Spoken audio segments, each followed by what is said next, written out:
Yeah, what's happening, my people? So it's your boy ChanceJolivette, aka Smooth, back with another video. So tonight, what we're gonna be talking about? We're gonna be talking about The Chi, season 5, episode 7, Angels. So let's see what's going on in this episode, man. I'm gonna pick an MVP of this episode. Should I say it now, or should I wait till the end of the episode? Let me say it now. My MVP of this episode, I'm gonna start doing this on every episode. I kind of wait till the end of the season. It's a little late. My MVP today is Shad. Shad was my MVP of this episode. But anyways, let's get to it, man. We're gonna figure out why I said that. But Emmett and Kiesha, they honeymooning. They getting they freak a leak on. They chilling. They decide, man, let's get us a little quickie early in the morning stuff. They get it on the table. Shit, over in the kitchen, cooking me a meal. Anyways, so they are up in the kitchen getting their groove on. Of course, right. Tiff walks in. Of all things, like on the preview, it showed them kissing. I'm like, walking and kissing. She walk in when he doing nasty. God damn. It's just, that situation is just so messy. It is. Jake and Victor, they distraught by Peaches, man. Peaches is gone. She battling her demons. I figured she wasn't gonna last too long on the show.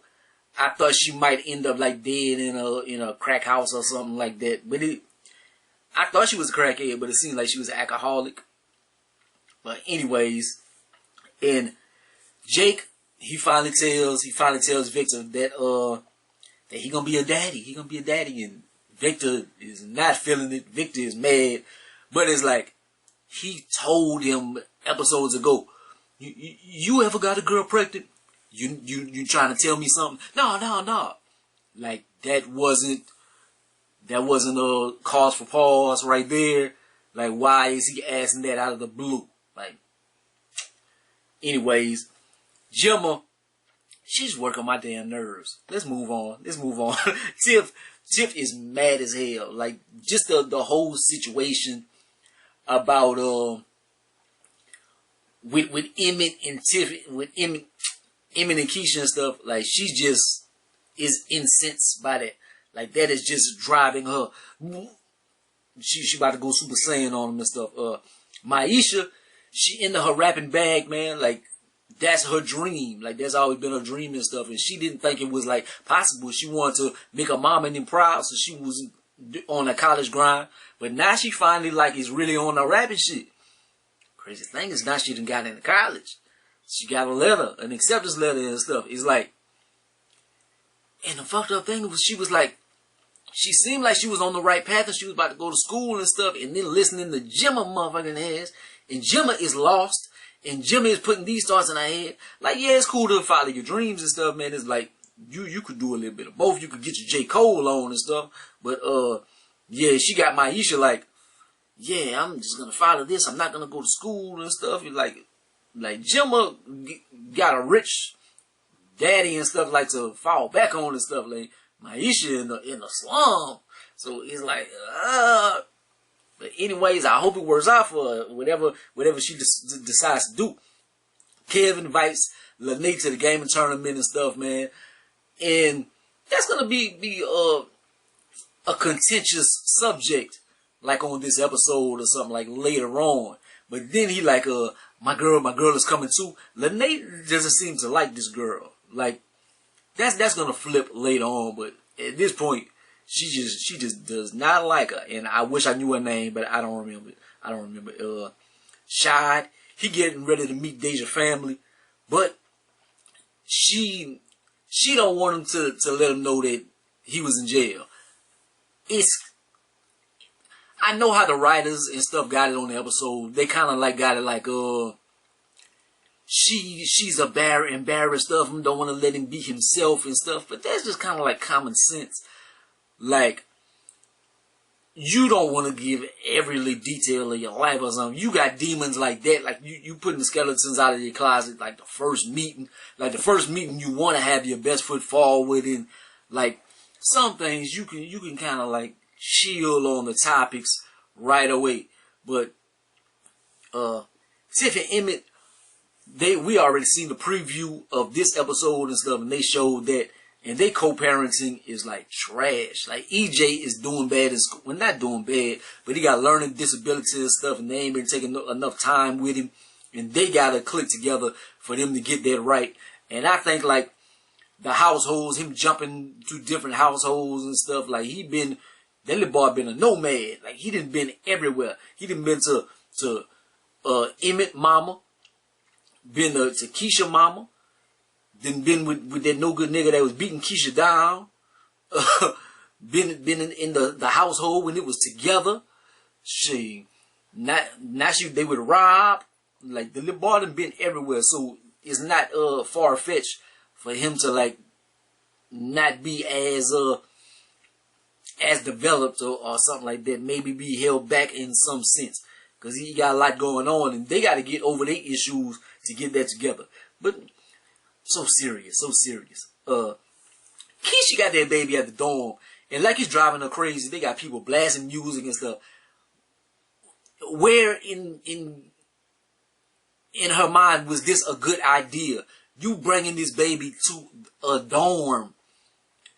That was the stupidest idea that she ever could have had. Like she had her support system. She should have stayed to her mama house. Like now she is tripping and she doing all this like oh Jesus Christ. Jemma giving Kiesha some good advice, but what her bougie ass know about stage presence and stuff? Like, oh, hip hop, and you gotta loosen up, and this and that. What she knows about that? Like, but anyways, Deja, so she clean and shot up, man. Hey, they got my boy looking like GQ Man of the Year. Like he looking like he is somebody. Like she got him suited and booted up and stuff. Got his little green suit on. I'm like, my dog shot. Lene, at this point, I'm like, she can't stand Kev girl, man. They go to the little gaming meetings, the little gaming tournament and stuff, and she talking about it. She got her crystals, and you got to think positive and stuff. Like, I can't stand. She just can't stand the girl, but she got some good qualities, man. Like the positiveness. Some people are put off by like overly positive. I think people see somebody that's like too positive and they think it's not genuine. They think they probably putting on or something. And then it reminds you of like your little miserable life and stuff. Like Lene got some shit going on in her life and she like, this bitch all happy like that. Bitch, I got shit going on. I don't want to. So it's off-putting when somebody is that happy. So I guess that might be her issue. And she's so close to Kev, and Kev is all that she got right now. And so she been taking her away from Kev as far as like their interactions lately and this and that. Jake, he chilling. He's just shooting the basketball in the air. And Victor is like, you gonna have to do something. You gonna have to figure out something. Take care of your responsibility. Man, you just worried about your campaign and stuff, man. Nigga, you got the baby on the way. Nigga, you just shooting the basketball. You can't hoop. It ain't like you Tracy's son and had a jump shot and was scoring 30 a game or something. Nigga, you got cut from the team. You didn't even practice. But you want to be shooting the ball in the air. And then you're going to be mad when your brother tell you something. Jake, I can't stand Jake this season. I can't stand Jake. I can't stand Jemma. I can't stand Papa. But anyways, so Kiesha, she ends up, man, she got to leave the dorm. And she like, it's too noisy. It's too much going on. I got to go. It like, we told you it was going to be hard. You need to go to your support system. She can't go back to her mama. Her mama has Lene staying there right now. So it's like, where can I go? The only place you can go is by Emmett. But that's a messy situation right now. So she got to figure something out. Out of all the people, Sierra is the one counseling Victor about his brother in the baby situation. And she like, I wish I was pregnant. I wish I had a baby. And politicians running and stuff and this and that. And he's like, are you pushing up on me? Like, you ain't my type. Is it because that's just not her type? Or is it because she's like a full like lesbian? because she was messing with Candy. Is she like, cause it seemed like she be feeling Victor like a little bit, but then she told him that it's not her type. So it's a weird situation. Like I think it's maybe like me wanting and projecting. Like I would like for them to have some kind of chemistry, but it's like they both seem like they gay. So it's like I don't know what's up with that. And in the next episode, I'm gonna talk about that at the end of this, cause that seems like that's a fishy situation too. Kev is victorious. He wins his tournament and stuff. Like they said, they was playing for 25,000. It looked like it might have been a team thing. I'm like, how much did Kev win? And then the girlfriend, Lene's mad. Lene's mad because she like, Kev used all my tricks and stuff. Kev was kicking her ass whenever they first were playing. But anyways, so he learned everything from Lene, and she's mad because she didn't get invited and she feel like she could be playing the games and be winning and stuff. So she upset. But then they end up, Kev got to give her like 20%, like just to, as an olive branch. And so they kind of gang up on Kev or whatever, but he got to massage the situation. Shad, he meets homegirl parents, man. He meets Deja's parents. And it is mad awkward. He like, do you play golf? And how do you like scotch? You like it on the rocks or you like it neat? He don't know what the fuck he's talking about. He like, man, I don't know nothing about no golf and about no scotch and this and that.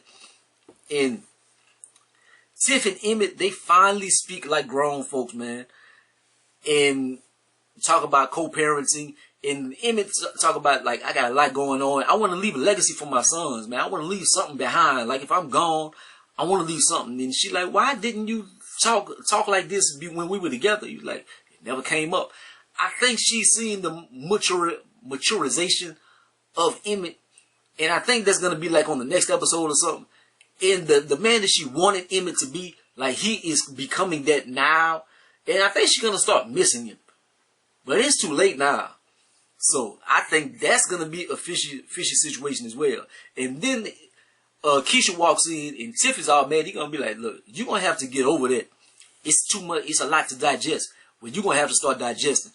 And that's the first time in a long time that Emmett has put his damn foot down with Tiffany. He always has been like a slave to Tiffany. He just always was at her whim, her beck and call and stuff. Whenever she wanted to be swangers and this and that, he always listened to her and this and that. He felt guilty for things he did or whatever. This is the first time he put his foot down. So I guess Kiesha is a good influence on him because he finally put his foot down for her. They grin and shy at the dinner table, man. Like, they belittle. Her sister is belittling the hell out of him. Like, what did you do? What school you went to? You ain't went to school. What did you do? And this and that. He like, and it slips up that he was in the pen. And he stands up for himself. He like, look, they got a lot of good people in the pen, man. Like, I had a hard time. A lot of people had it rough. And I had to do what I had to do. And now I'm trying to better my life, man. He could have said some better things, like I'm trying to mentor kids and stuff. He's like, I'm trying to help my community. I might have a spades tournament. I'm like, he could have thought of something a little better than the spades tournament. But he ends up and he like, this woman right here, this all that I need. As long as I got this woman by my side. And the daddy, he wins the father over, man. Like, that little scene right there, it shows how Jason Weaver, he is a professional in this. He has been acting for years and years and years and years and years, since a little baby. And you finally get to see his chops. Like, he stole that scene. Like, I was misty-eyed. I was like, he did that. He did that, man. Maisha, she got her show going on. Bakari, that nigga don't know how to act, man. He want to pick a fight with everybody. They get to the show, man. It's him and Papa. He just acting crazy as shit, man. Then he puts Maisha down. He like, I thought we was going to the concert. Yeah, Maisha. She ain't nobody. Nigga, she might be somebody. Whenever she do blow up, don't be asking for no pictures. I ain't want you to ask for no pictures and stuff. Then he sees Lene. He look like he crushing on Lene and stuff. I'm like, maybe that'll be a good influence for him. And look like they might I think they would get along, and that would be the dude that she would like, because it would remind her of her brother. Like somebody kind of lost her. She would see the good in him, but maybe that will happen, maybe not. We don't know. Victor shows up to the reporter crib. She entertaining another man already. Like, she like, this is a bad time. We not wearing exclusive and stuff. It's like, oh, like his heart is hurt. And it's like, yeah, he has his secrets and stuff, but he ain't messing with nobody else.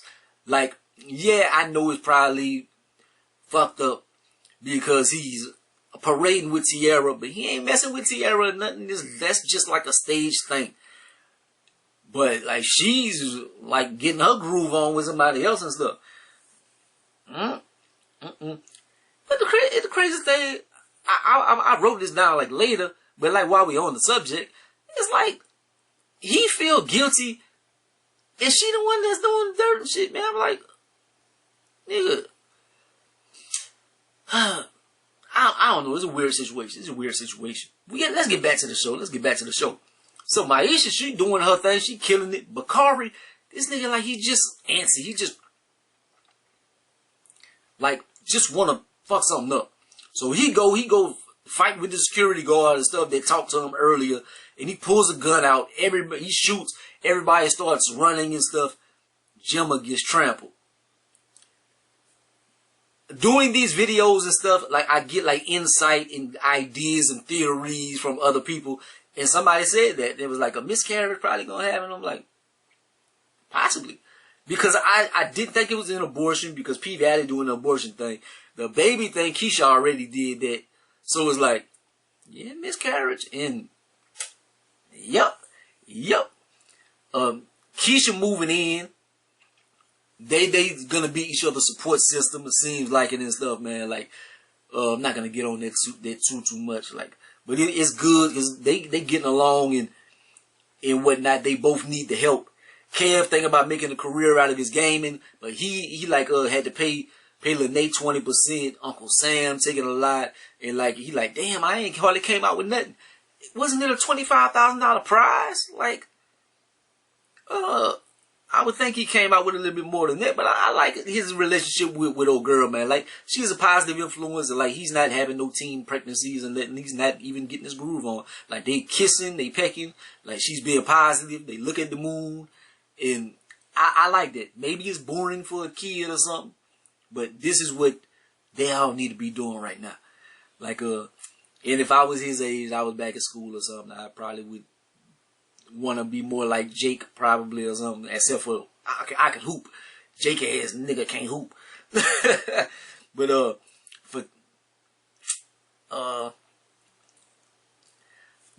Fatima fucking around, but Victor feel like it's his fault. He should claim her because he about to lose this good woman. Is she a good woman? She fucking one another.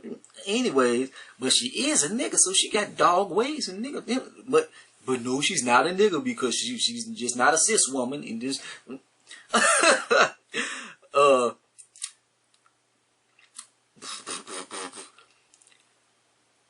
Jake, we get to the crib. Jake barges in like Cuba Good Jr. on Bars in the Hood. And Jemma, she done lost the baby and stuff. He mad. He finds out kind of what happens, like Bakari incited the riot or whatever. So when Bakari comes to the crib, Jake jumps on him with the weakest punches in the world. Like, you can kind of tell is that, I don't know if them kids come from like a theatrical background or something. I think he's from Chicago and this and that, but I don't think he's from the hood of Chicago. Maybe he is, because I think just maybe the brothers just, maybe he's sheltered, or maybe the brothers just know how to squeeze triggers. Cause he sure can't fight. Like he punches, like, I'm into UFC, I'm into boxing and stuff, and like, it's not believable. Like, he punches him like this, and then he jumps on him, and he's up square like this, and just, that's how if you punch him, like, you put some, like, he could, like, you own him, you own him, like, you don't. What kind of shit is that, man? That's some old cyborg Westworld type shit right there. Like, that scene, it just wasn't believable at all and stuff. But Bakari, you gotta go. So I'm thinking like Bakari is gonna go in the streets and he's gonna get killed. That would have been poetic justice. Like, not poetic justice, but it would have been like, it didn't happen on TV shows and movies before, but I think that's what should have happened. Like, because then Shad would have been like, damn, I was trying to save him and I couldn't save him, and it would have been like an internal struggle with him and stuff, and then like Jake would have had to think about the situation, and Victor would have been able to talk about it and this and that. I think Bakari should have went in the streets and like wild out, or whoever he punched or whatever. I think he should have went and get killed, but he didn't. But I think for the story writing, if I was a writer on the show, I would have killed him right there. Sorry, but he ends up going to Papa's, and Papa's takes him in. Like, that's gonna be like he going in a religious house now. Whoo, we gonna see how that. Hopefully it affects Bakari in a positive nature. Like, will he be getting to his religious bag and be saved? Jemma daddy, he breaks down at the end of the episode like, man, I'm hurt for my baby girl and stuff. Like, he loved that girl. And next episode, Shad is out with Victor and stuff, and he like, you better take care of this beautiful queen and stuff. And it's like, he says that in front of Deja and this and that, like Victor, and they kind of like, he was being like overly nice and this and that. And like, maybe Deja's gonna be like, nigga, you pushing up on her. I think, cause Shad, he was looking at pictures and stuff. He loves beautiful women. And I think he gonna fuck it up with Deja. But maybe he's a flirt. He did lose a lot of time in the pen. And Tiff, hey, looking like she want that old thing back. Looking like she want that old thing back, man. Hey, that's we shall see. But it was a good episode, man. Like, comment, subscribe, go Big Girls in the Most Head, man. Put your thoughts in the comment section, man. What you think gonna happen with the rest of the season and stuff. What you thought about this episode? What you thought about my commentary or whatever? Yeah. Peace.